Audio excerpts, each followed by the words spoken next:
Hola, ¿cómo están? En la clase anterior estuvimos viendo el tema de la escritura de los libros bíblicos, el proceso de producción del texto bíblico, cómo se fueron escribiendo cada uno de los libros, es decir, no tenemos una descripción de libro por libro, pero en un libro y en otro podemos ir encontrando pautas que nos dan una pista de cómo se pudieron haber escrito los libros bíblicos. En esta clase queremos avanzar un paso más y pensar en el canon, ¿no es cierto? Cuando hablamos de escritura canónica, estamos hablando de una escritura que hay un pueblo, hay una comunidad que reconoce a esa literatura como literatura autoritativa, una literatura que tiene autoridad espiritual, autoridad religiosa, y entonces decimos que es literatura canónica. Entonces hablamos de literatura inspirada, y dentro de la literatura inspirada pensamos en literatura canónica, una literatura que una comunidad de fe reconoce como válida, como fuente de autoridad para establecer cómo se ha de vivir, en qué se ha de creer, etcétera, etcétera, etcétera. Entonces en la clase de hoy vamos a tratar de ver qué es esto del canon y cuál es la importancia que tiene el canon para la fe, tanto de la fe de Israel en cuanto al canon del Antiguo Testamento, como la fe de la Iglesia cristiana en el Nuevo Testamento.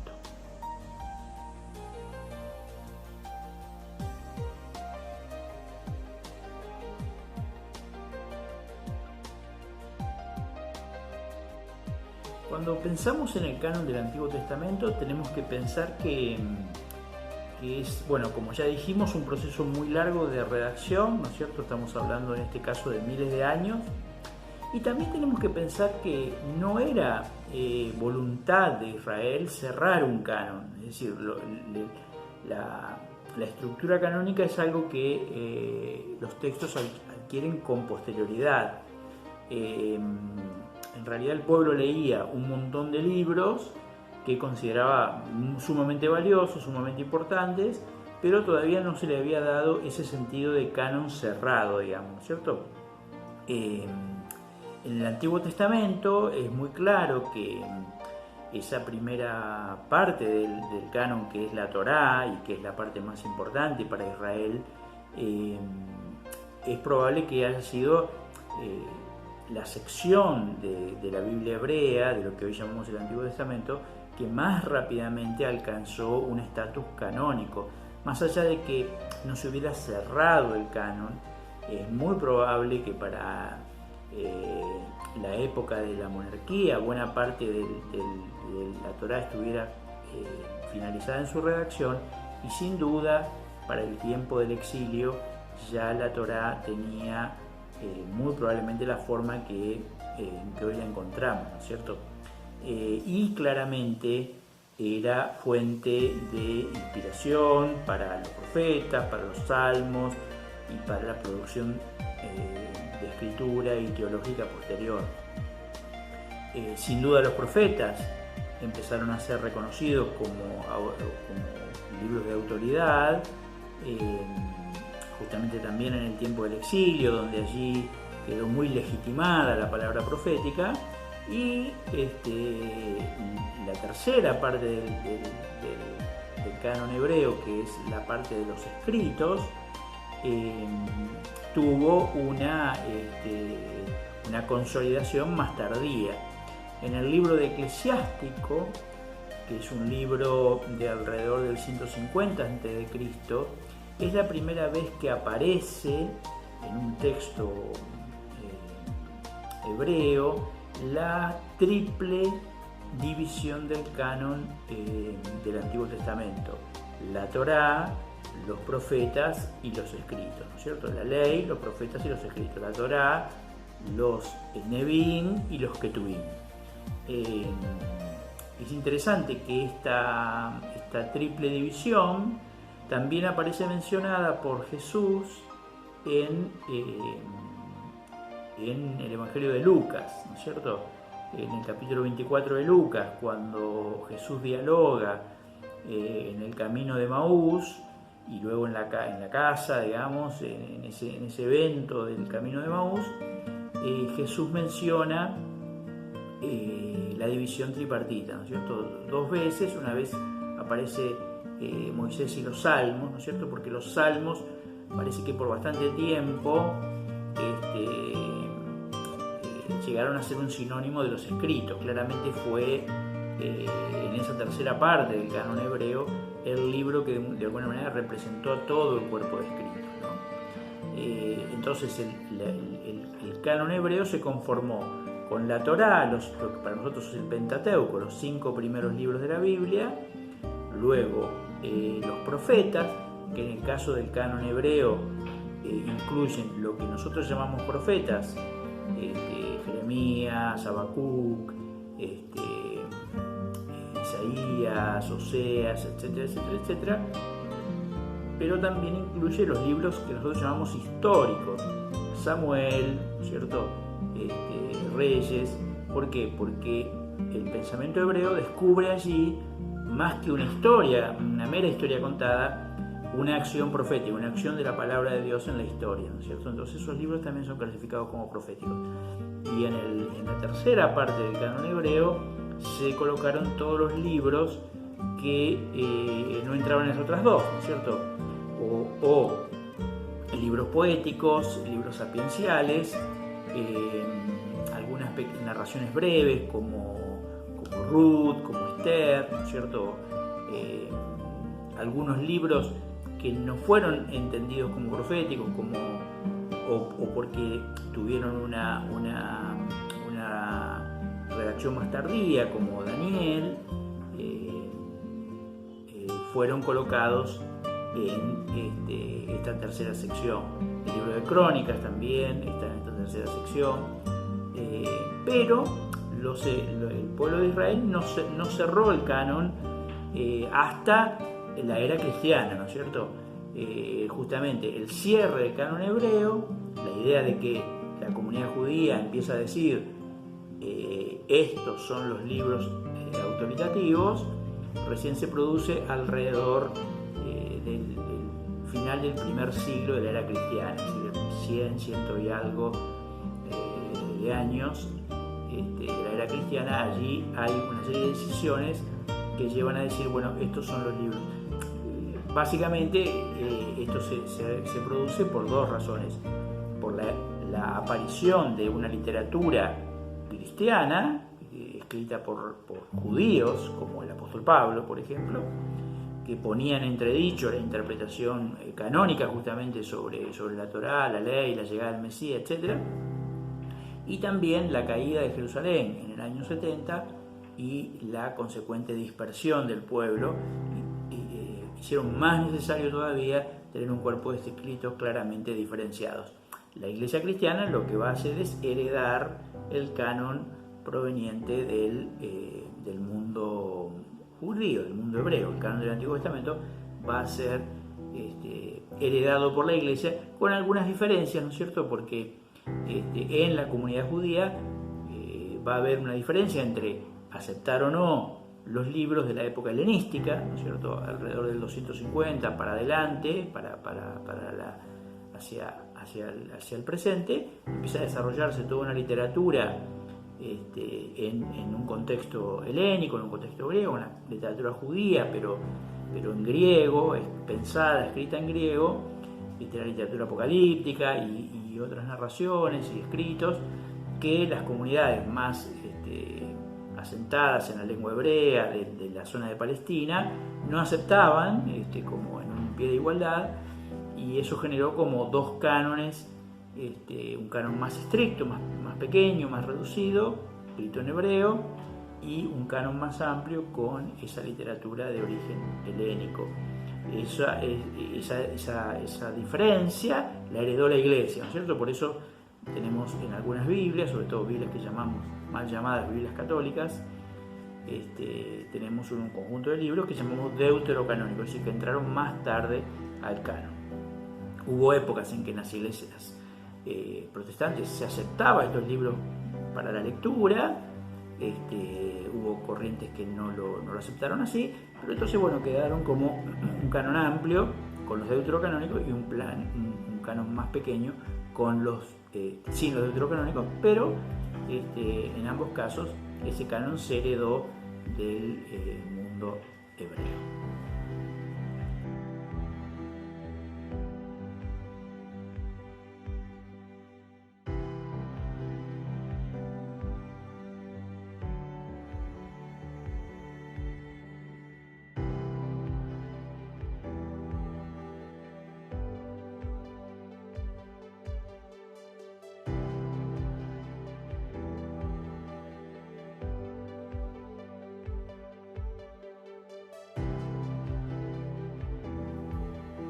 En el caso de los libros del Nuevo Testamento, el proceso de canonización obviamente fue muy distinto.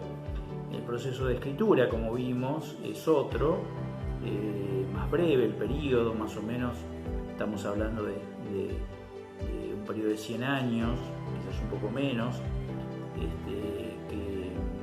que lleva la redacción de los libros. Digo 100 años tomando la fecha de la muerte y resurrección del Señor, más o menos para el año 100, 110, 120, todos los libros del Nuevo Testamento ya están redactados. Como sabemos, el material del Nuevo Testamento básicamente está conformado por evangelios, que es un género literario nuevo, es un género literario en sí mismo, ¿cierto? Estos relatos que no son del todo biografías, que son como testimonios, colecciones de enseñanzas, de milagros en torno a la vida del Salvador. Luego tenemos el libro de los Hechos, que es una narración tipo histórico biográfico sobre el viaje del Evangelio desde Jerusalén a Roma. Luego tenemos cartas, epístolas, escritas en general de algún apóstol hacia las iglesias. Y finalmente el Apocalipsis, un libro muy particular, pero a la vez no original, ¿no? Porque ya existían muchos apocalipsis judíos, como decíamos, a partir del 250, en la época helenística, antes de Cristo, empiezan a escribirse muchos apocalipsis. Aparece este género literario y Juan sería un apocalipsis cristiano, digamos, ¿no? Pero digamos, toda esta literatura es lo que podríamos llamar la literatura del Nuevo Testamento. Estos 27 libros que forman parte del Nuevo Testamento circularon en la iglesia primitiva, junto con otros, ¿no? Otros evangelios, como por ejemplo el Evangelio de Tomás, otros escritos como la Didaqué, la enseñanza de los apóstoles, sin que hubiera por muchos años una definición clara de cuáles de estos libros constituían canon, constituían escritos de autoridad. Esta es una idea que se va a ir desarrollando lentamente y con el tiempo. Hay autores que hablan del año 200, más o menos, que empieza a haber como una delimitación más clara que estos 27 libros son los libros llamados canónicos. Pero van a pasar algunos años más. En el 386, un obispo del norte de África escribe una carta circular proponiendo a otros obispos de otras ciudades que él ha descubierto que estos 27 libros son los libros que en general él comprende que la mayoría de las iglesias leen y entienden como de autoridad apostólica, y entonces propone establecer un principio rector de que estos sean los libros que formen el canon del Nuevo Testamento, ¿no? Entonces luego va a haber una serie de concilios que van a terminar de tomar la decisión de canonizar, de cerrar el canon en ese punto, ¿no? Obviamente, tanto en el caso del Antiguo como el del Nuevo, ha habido discusiones en torno a algunos libros. algunos libros que terminaron estando dentro del canon y también discusiones sobre libros que finalmente terminaron quedando fuera del canon, ¿no? Creo que una cuestión importante para entender la conformación canónica es que se ha producido una dinámica, ¿no? Una dinámica entre la formación de las comunidades de fe. En el caso del Antiguo Testamento un largo periodo, en el caso del Nuevo un periodo más corto, la formación de la Iglesia, en el caso del Antiguo Testamento la formación del pueblo de Israel y de la identidad del pueblo de Israel, y la formación del canon. Las dos cosas han ido juntas, ¿no es cierto?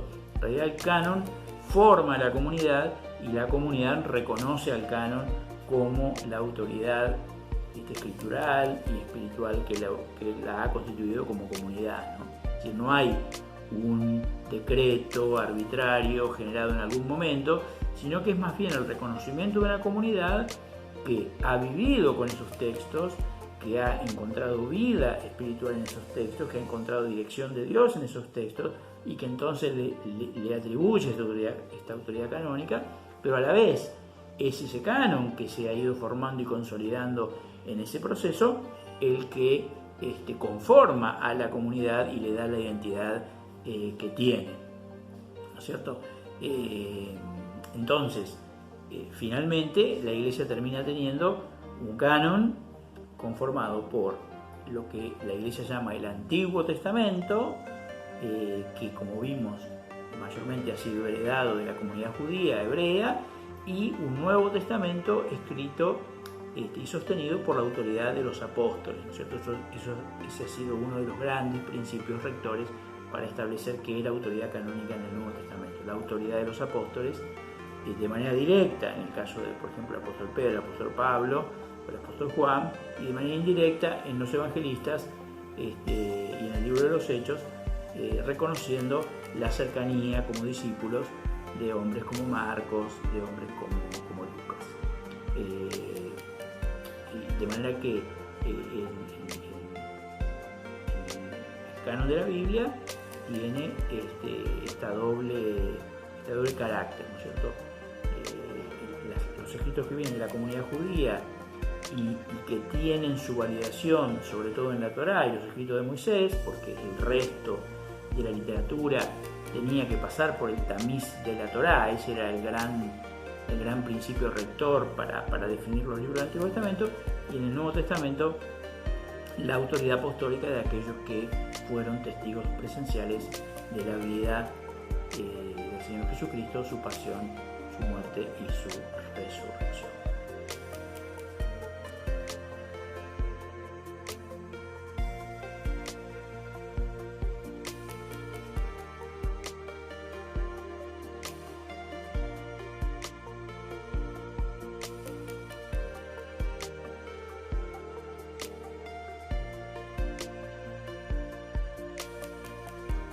Otro aspecto que tenemos que considerar cuando pensamos en el canon es que el canon no es meramente una colección de textos con autoridad religiosa o espiritual,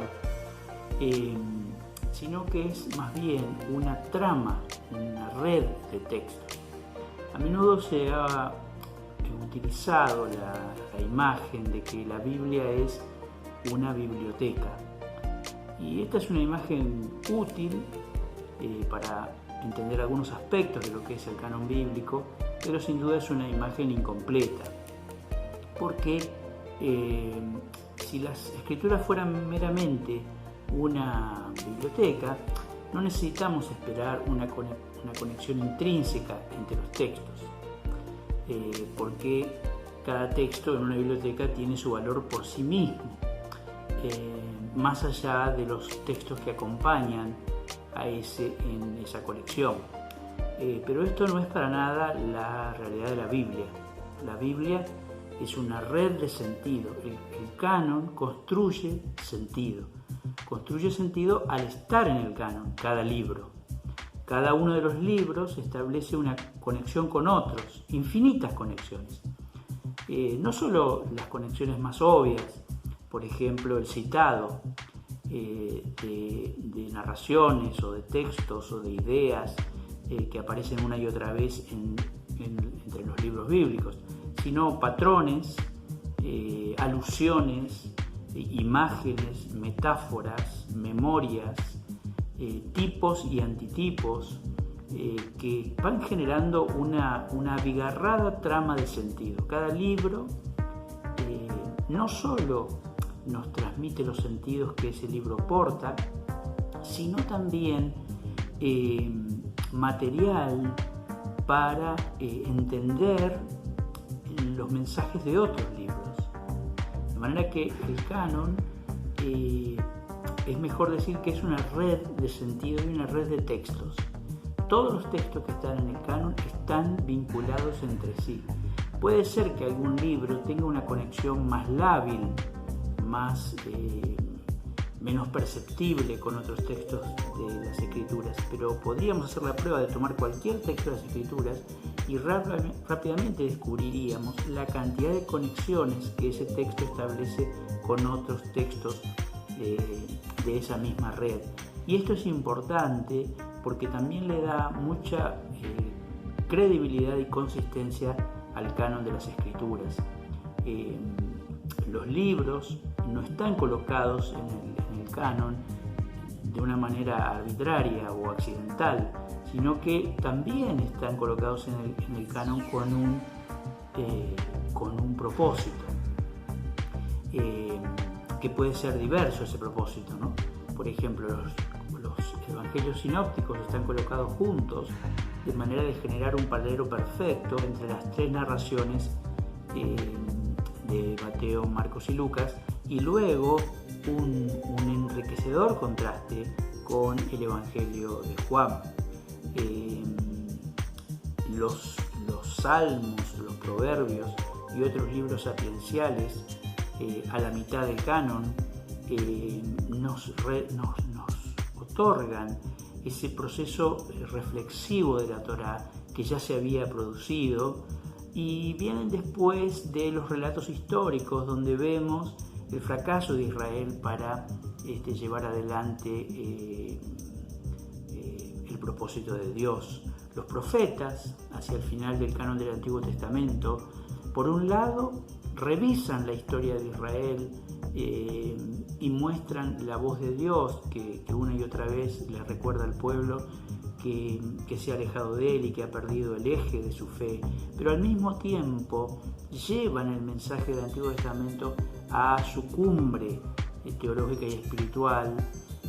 Se hacen las grandes preguntas sobre la acción de Dios en la historia y dejan las puertas abiertas para lo que será la venida del Señor y las respuestas más definitivas que va a dar el Nuevo Testamento.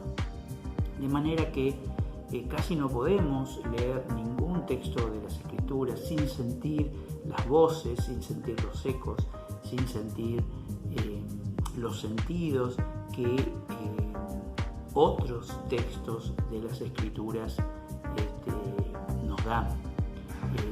Otra imagen que podemos pensar para esta ligazón que hay en el canon de las Escrituras es la imagen de una gran orquesta, ¿no es cierto? Podemos escuchar un instrumento por sí mismo, y por sí mismo tiene sentido y tiene un sonido agradable y puede interpretar una pieza musical. Pero si queremos interpretar una gran sinfonía, necesitamos una orquesta sinfónica con una gran diversidad de instrumentos, y esos instrumentos, una vez que sean ejecutados dentro de la sinfonía, no van a ejecutar melodías independientes, sino que desde su propia particularidad y originalidad van a colaborar en la ejecución de la gran obra musical. Y la Biblia es ese tipo de proceso. Los libros de la Biblia vienen de contextos muy diversos, de épocas históricas muy distintas, y es extraordinario y maravilloso comprobar cómo esos textos, más allá de las diferencias y tensiones lógicas entre ellos, y creativas, y que son tensiones que aportan al texto, no le quitan valor, sino que le agregan valor. A pesar de eso, encontramos que todo el canon ejecuta una gran sinfonía que es el mensaje de salvación de parte de Dios. Y cada uno de esas pequeñas piezas o de esos pequeños instrumentos individuales tienen un aporte fundamental, no solo, como decíamos, en el mensaje particular de ese libro, de cada uno de esos libros, sino en cómo esos textos también aportan elementos, aportan conceptos, aportan imágenes, aportan paradojas, aportan historias, aportan metáforas, aportan narraciones que luego van a ser resignificadas, van a encontrar nuevos sentidos, van a permitir alumbrar verdades nuevas y todavía más profundas. Así que este es un aspecto muy importante del canon, que no es simplemente la suma de textos, la colección de textos, sino que es una red tensa, intrincada, profunda, rica de contenidos y de sentidos.